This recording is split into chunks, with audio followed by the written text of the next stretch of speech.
Hey Prasanna, looks like we're live. Yeah. Even. So we are in the same place this time, and hopefully all of you folks have had your lunch because we did, and that's why we were a couple of minutes late. Sorry about that.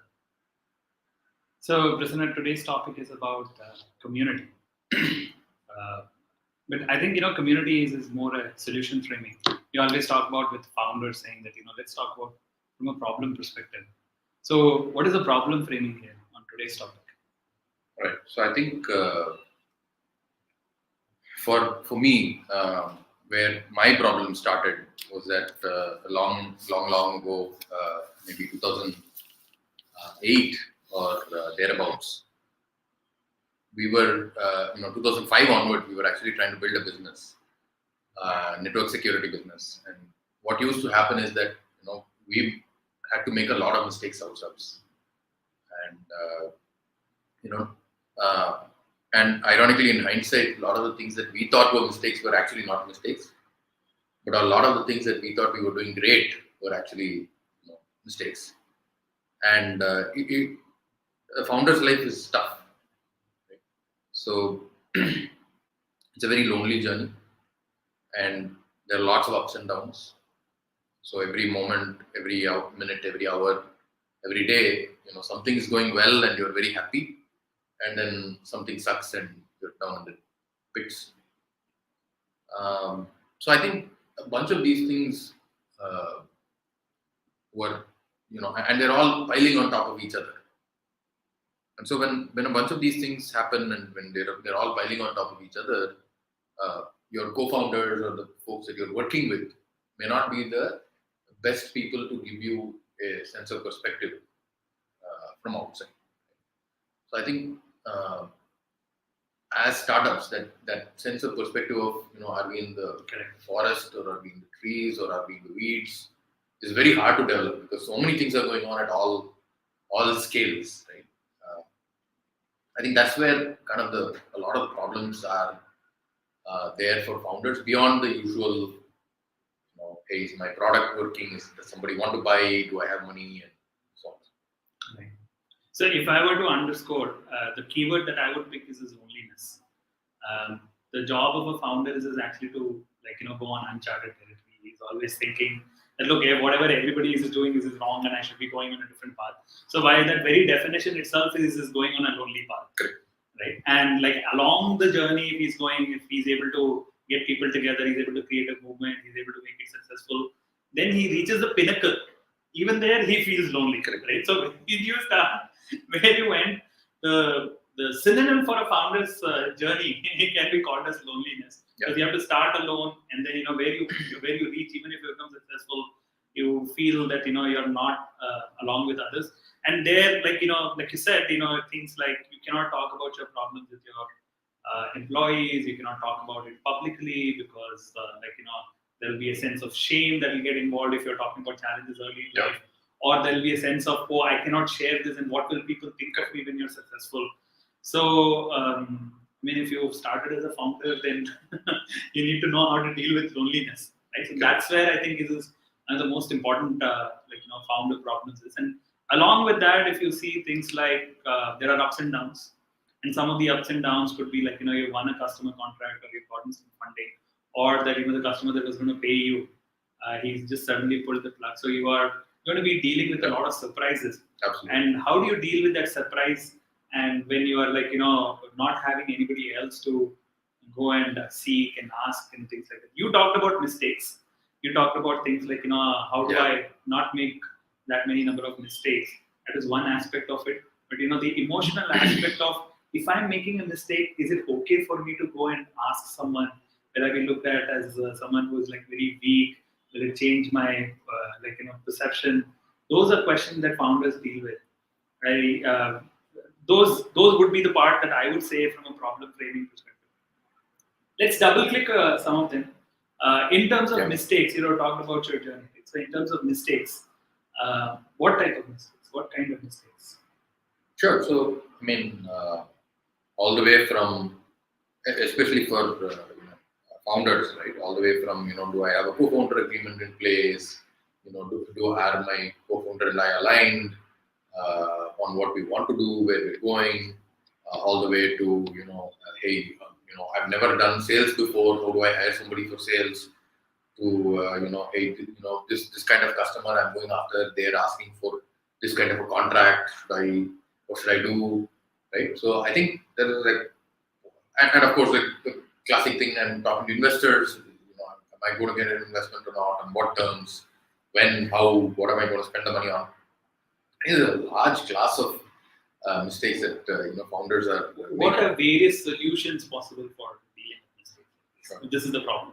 Yeah. So I think the key thing for founders to realize is that in almost every case, the founder will be doing something that A, they have never done before, and B, that actually very people have done, right?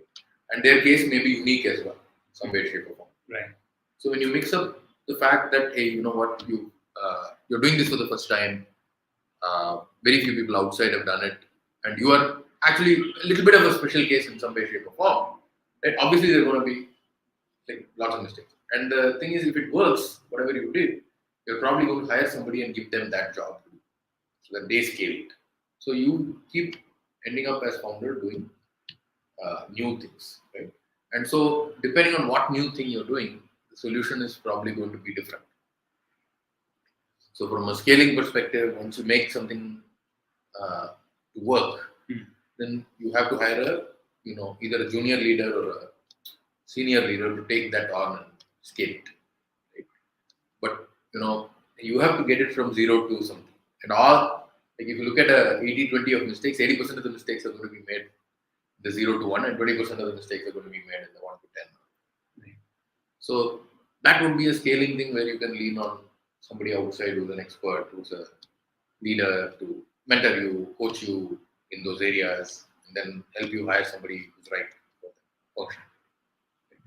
Now, if you're looking at your specific vertical, then you might make a lot of mistakes if you don't have a lot of deep experience in that vertical.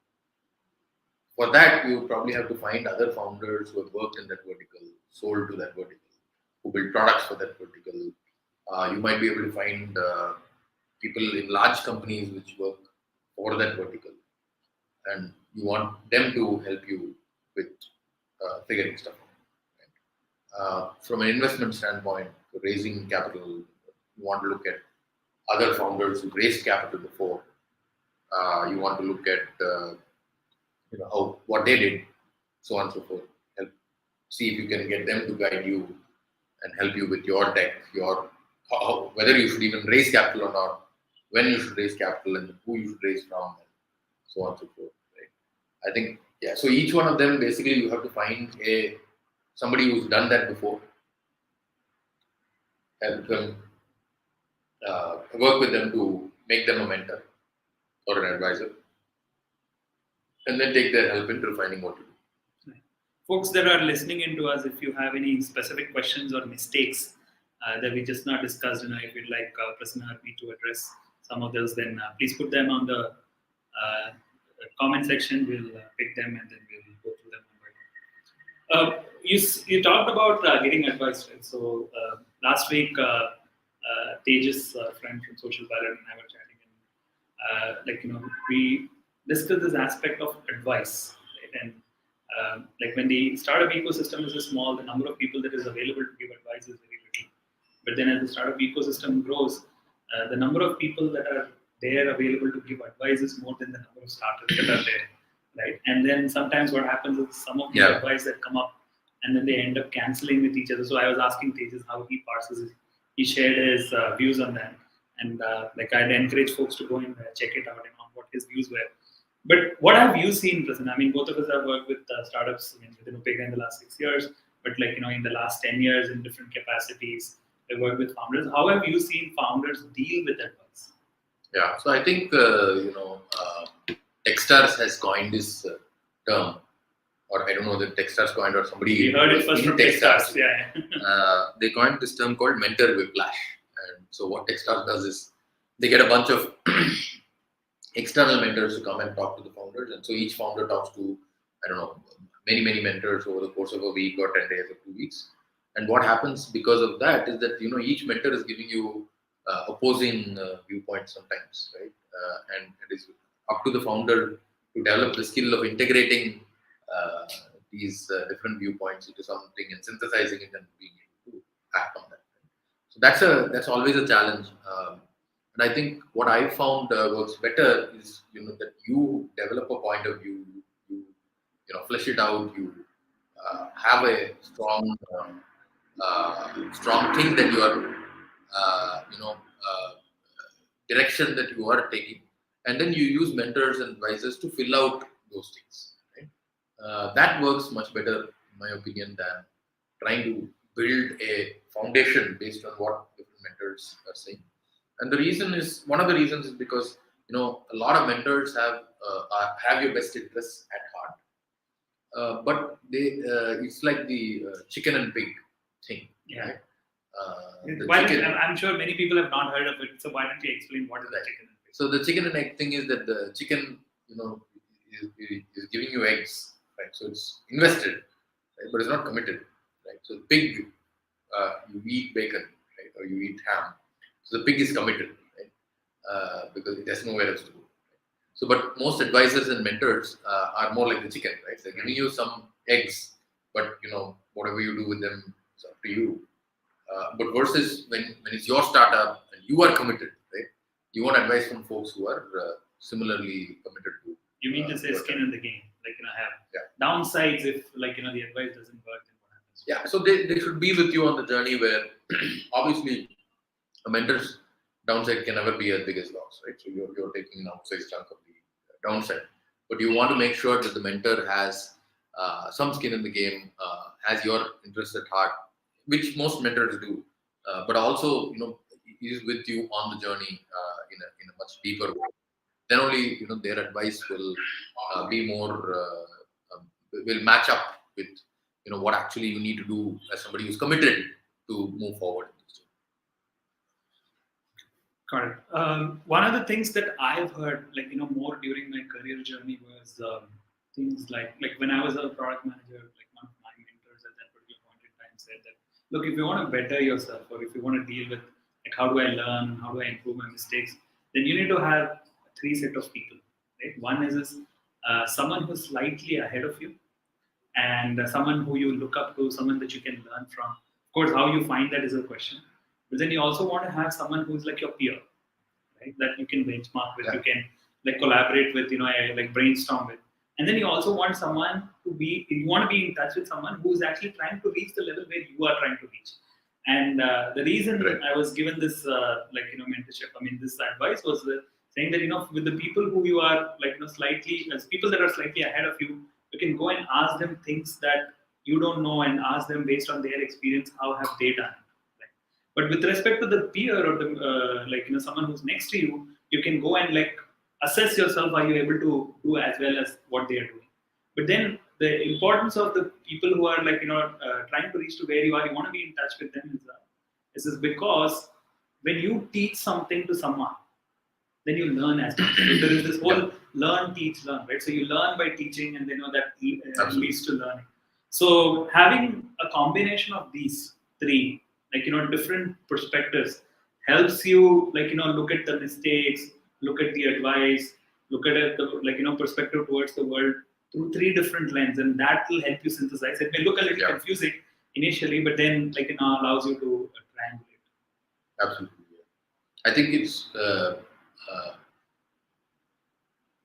issue with to some extent the education system as well, because you don't get to teach others.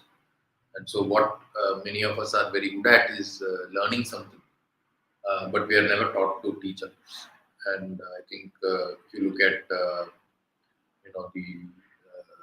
I forget what it's called, the hierarchy of Bloom's taxonomy, right, which talks about different levels of learning, and I think teaching is one of the higher ends of that spectrum. Yes. And many times when I try to explain things to people is when I realize that I don't know it well enough to explain it. Then I need to take a moment to simplify it so that whoever I'm trying to help can actually get that understanding of it. When I simplify it, then I understand it better. So there is this other element that I want to switch to, Prasanna, in terms of today, maybe this last couple of months or quarter, founders seem to be under a lot of pressure, right? Because of a lot of changes that is happening. In the market, because of recession, funding is changing. Like some customers are not committing, or budgets getting frozen. So what is your commentary on that? As in, what are founders going through? How should they deal with that? Yeah, so I think first of all, founders should figure out is it something that's happening in their industry which is challenging and which is reducing the sales cycle, which is increasing the sales cycles in their industry that they are targeting, which is causing issues for them, right? I think that's number one, something that they need to figure out, right? Because if the industry that you're selling into is slow, then there's not much that you can do to escape. It's a question of then you have to look at, are you in the right place? Are you in the right place? So maybe there's a sub-segment within that that's working, but you have to find it. So, but a lot of founders I find, are just struggling because they actually have no benchmark with a peer in that same IC. This is what you said. You need to have a network of peers to benchmark yourself against, right? And then suddenly they're like, oh shit, nothing is working. But actually, maybe nothing is working for all your peers. That's one. Another is that people obviously runways are shrinking and stuff like that. The other flip side of that coin is that opportunities for employees have dried up in the last few months. Right? There are very few openings. It's tough to get a job and so on, right? So you have to look at your costs. You have to look at how do you want to manage your costs? How do you want to manage your team? How do you want to run this going forward? What do you do? All of that stuff, right? So that becomes a challenge for founders on the other side, right? So on one hand, sales is drying up. On the other hand, my costs are fixed, or it's tough to balance. Right? So I think the last big downturn was, I think some people in e-commerce might have experienced something in India in 2012. I don't remember the exact time frame, but there was a drying up of stuff in e-commerce for a period of maybe 2017 in India, right? Not globally. But the last big downturn was 2009. I don't know how much startups were affected at that point in time, or even whether there were how many startups were even there. How do you deal with it emotionally, right? I mean, these are like market cycles, right? What are founders going through? How to deal with that? Yeah, so I think I'm a optimist, so I would look at the bright side. First of all, everybody should have optimism, right?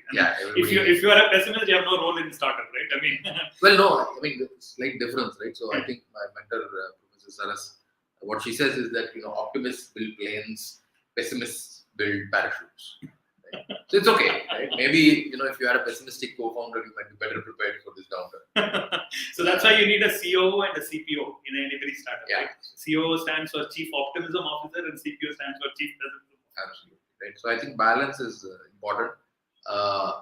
More than that, I think to me the way I look at the situation now and how it presents opportunities is that if you are able to build software that you can sell today, then you are going to be in a situation where that software is going to be solving real hard problems for your customers, right? And so whenever the market turns, that software is going to become very, very valuable, right?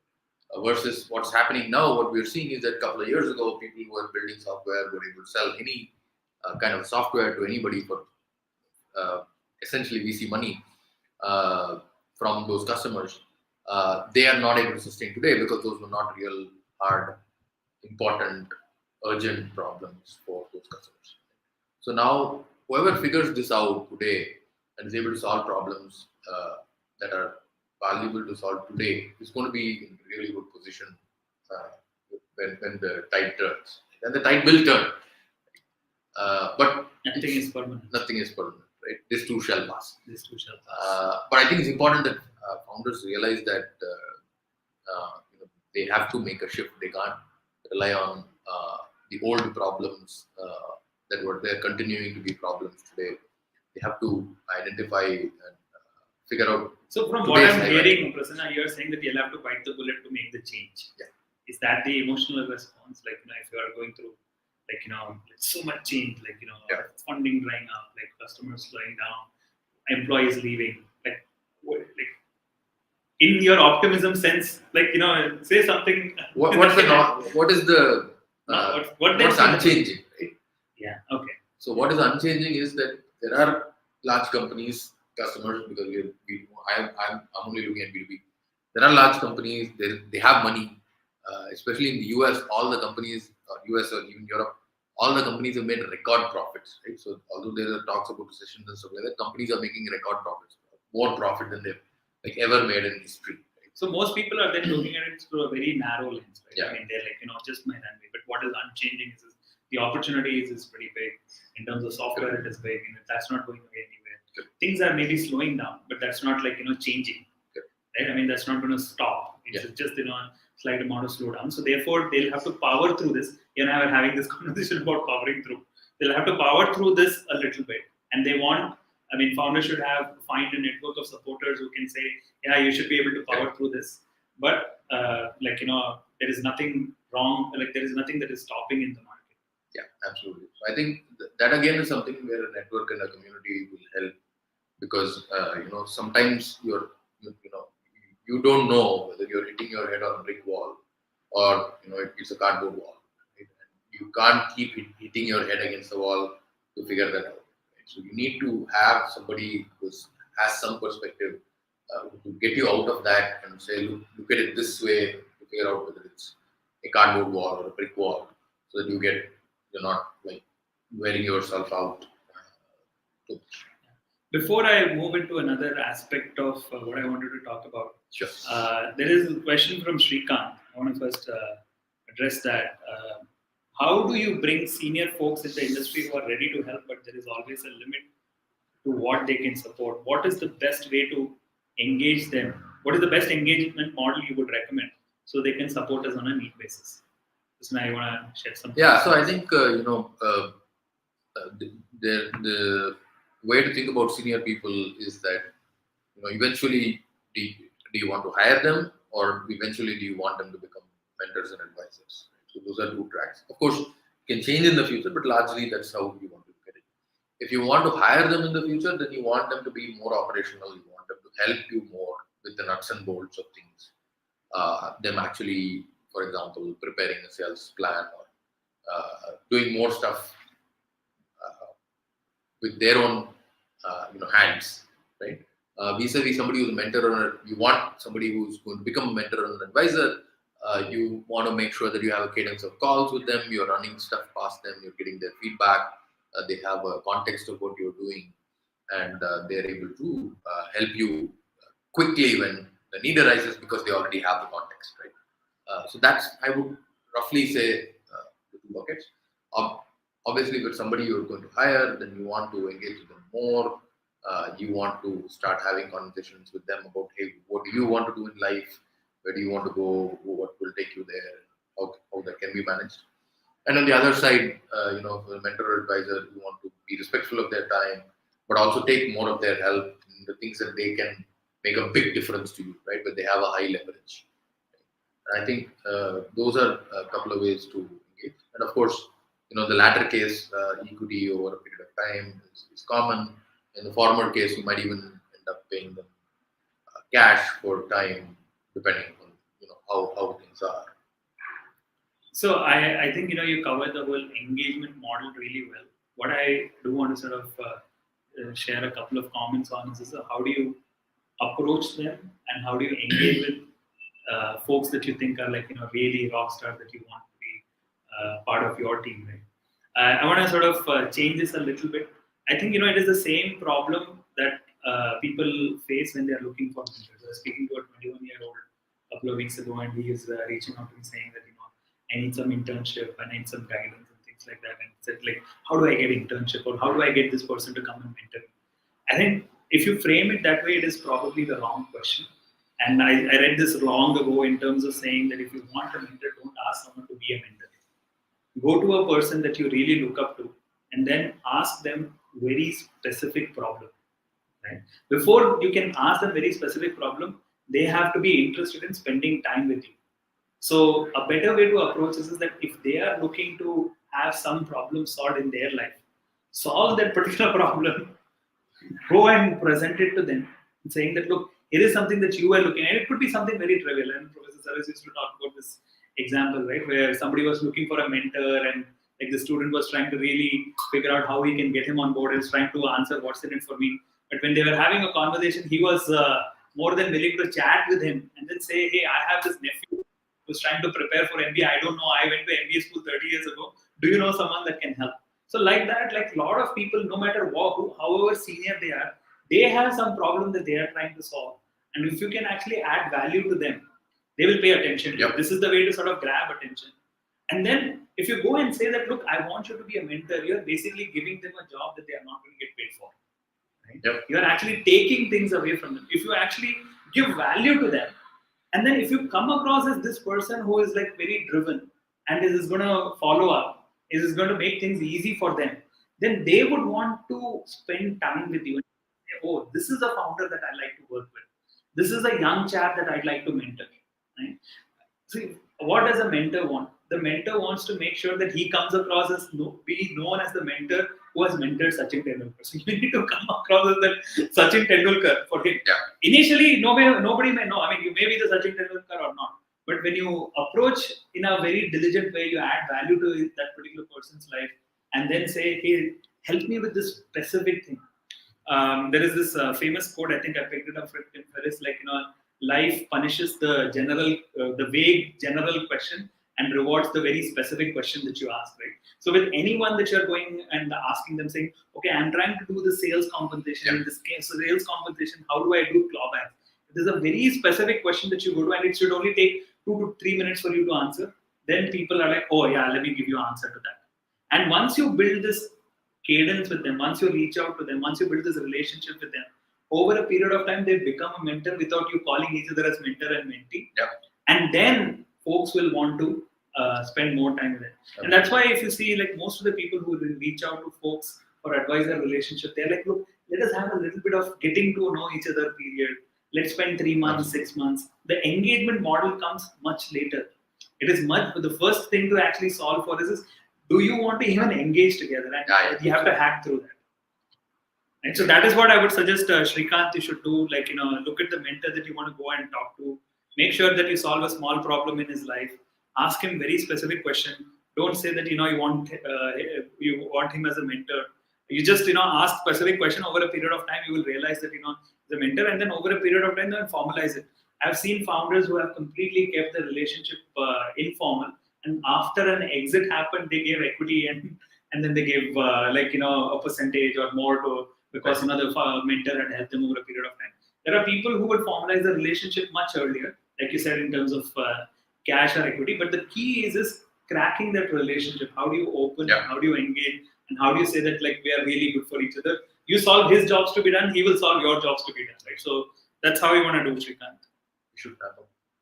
Yeah. What are some thoughts that you have in terms of wrapping up our current conversation around community? You and I have built community for 15 years. What are some of the things that why is that this community is so dear to you? Yeah, so I think I want to make sure that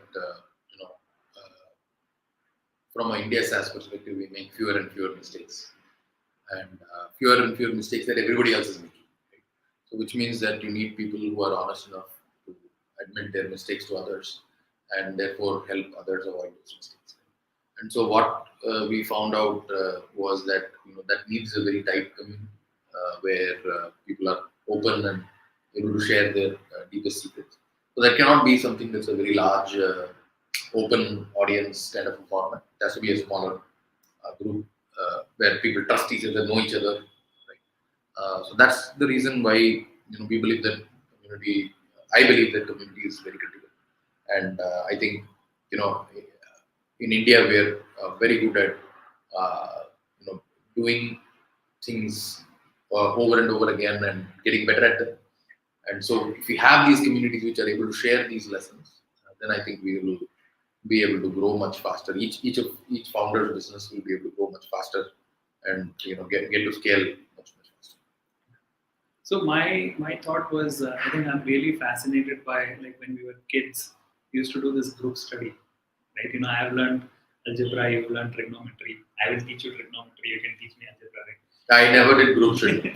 So I've done a lot of group studying, and wherever this I learned algebra, you learn trigonometry, and we teach other. I think through that you make faster progress. And whenever somebody who's was like a teacher, he's came and taught, and then he's went away. You're like, look, I don't even understand what he's taught, but I have understood something maybe through my own effort of what I heard from him. But I did not understand this subject, right? So if I can collaborate with each other, then I can learn the subject faster. It is the same way of saying what you said, which is like, Right. how do you reduce mistakes? And I will make lesser trigonometry mistakes, the other person will make lesser algebra mistake. I think wherever I have been involved in community, whether it was like, building Mobile Monday or earlier at NPC or like, later in some of the iSpirit things, it was all this aspect of saying, hey, how do we reduce the number of mistakes and learn from each other and, kind of grow faster? So from an Upekkha perspective, Prasanna, what are some of the things that you are proud about from a community point of view? Yeah, so I think Gokul, who runs the community for us, right, has been enormously impactful in many founders' lives, right? And today, when we see our feedback about what's happening in our community, it's really great, right?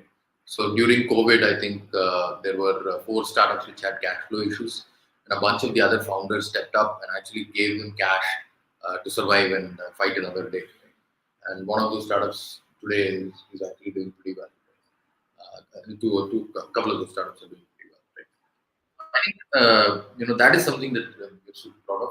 I think another initiative that Google ran during COVID again was where we converted our entire team into a kind of a COVID response kind of a thing, and different startups were nominating one or more of their team members to be in that COVID response team. So we literally had folks all across the country who were trying to help each other.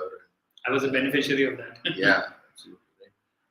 And help each other and get hospital beds or oxygen cylinders or whatever nonsense was going on at that time, right? And I think another thing that is now kicking up a notch is where we have these kind of vertical sub cohorts within Upekkha. We have a sub cohort for virtual cohort for HR tech. We have virtual cohort for MarTech. We have virtual cohort for security, and we have virtual cohort for AI, and so on. Right. So these virtual cohorts are smaller sub communities of people who care deeply about a particular aspect or type of SaaS business. And so what happens is, at the high level, you're getting inputs about what kind of business to build, how you're building all of that stuff. And then, how you build a security business is slightly different from how you build a MarTech business, which is slightly different from how you build a HR tech business. And so these smaller communities are able to help each other even more because the lessons could be something like, don't sell to this customer because, they don't pay on time. It could be as nuanced as that. So I think that's the direction where we are heading, and we're hoping that as we scale, each of these virtual communities will become even more stronger. There'll be a network effect for each of these virtual communities, and that makes it extremely valuable for a founder to come in and suddenly they are able to talk to somebody who's not just SaaS business, but actually an enterprise HR tech SaaS. And I also want to become an enterprise HR tech company, and I'm learning a ton of mistakes that they made, a ton of things that I should not do, a ton of things that worked. I'm getting doors opened, I'm getting customers from them, and so on and so forth. Value can become very good. Yeah. So for me, what I would say is that, many other things that you said, right, and without repeating that, for me, the heartwarming moments are when, like, Gagan, who had gone through an acquisition, right, is that, for him, the trigger was because he was speaking to Deep. Deep was saying that, look, if you are going through this challenge, then here is an alternate way. He had heard from so many people, but it was in one of his peer discussions with Deep, which actually pushed him over to sort of think about things in a very different way. Right? So those type of moments, and Tanuka, our colleague, was saying, hey, we want to track all of this, where this is happening. I mean, when we have such a large community of 250 founders, it's hard to track that. But then a lot of those vertical, like, very tactical conversations are happening. But the thing that that I find the most fascinating is that there can be tactical conversation, but many of these founders are agony aunts for others. Yeah. Right. And through the loneliness journey, through the aspect of dealing with a customer has said that, look, I'm not going to pay you, right? Or for the fact that, they celebrate quick wins on a Friday afternoon where Vinay will say, hey, Ocean Frog, this happened. What happened in your company? Celebrating these quick wins. Those are the part which are like very, very intangible, and then that make the whole aspect of the founder journey, like, tolerable and even joyful, right? So those are the parts that I feel very, very proud about from a Upekkha community that we have built, and there is so much that we benefit from that and learn from that. Absolutely. Prasanna, any last thoughts, last comments before we wrap up? I think all founders should think about how they can Find a band of brothers. Find a band of brothers or sisters who can share their journey with them, right? And preferably folks who've been on a similar journey. I think we have a last question. We'll take that and we'll close. Abhishek Pandey says, how do we be part of this community? So Yusuf, my colleague, will post a link to apply to join Upekkha. So if you apply there and if you get selected, then you too could be a part of this community come September. All right, folks. That's all for this LinkedIn Live. We'll meet you in another edition very soon. All right. See you. Bye.